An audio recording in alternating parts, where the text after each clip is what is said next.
Hello guys and welcome to the channel. In this video I'm going to show you how to download Davinci Resolve on your PC. So let's get started. Open your browser and search for Davinci Resolve. Go to the main page, click Magic Design and click on Davinci Resolve. Click on free download. We want to download the free version, not the studio version. So click on free download. Now there is a Davinci Resolve 19, but it's a beta version.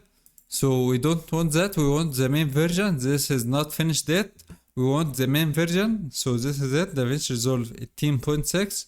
So just click on Windows.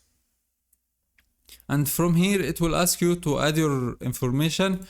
You can just add anything you want. You don't need to add your real information. You can just select anything like this, add anything and you will be fine. Okay, just anything, just like this. And after that, just click on register and download. Now it will start downloading.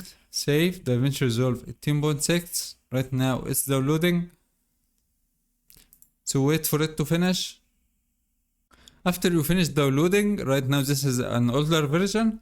You'll find a zip folder like this in your downloads. So just right click on it and extract it to Davinci Resolve. And after that you will find Davinci Resolve folder, and from here you can install the program. Now just click on install, and now just click on install and start installing. Just next to the end like any other app and you will be fine. So guys, that's it for today's video. I hope you find it helpful. Like the video and subscribe to the channel. Thanks for watching and I'll see you guys next time.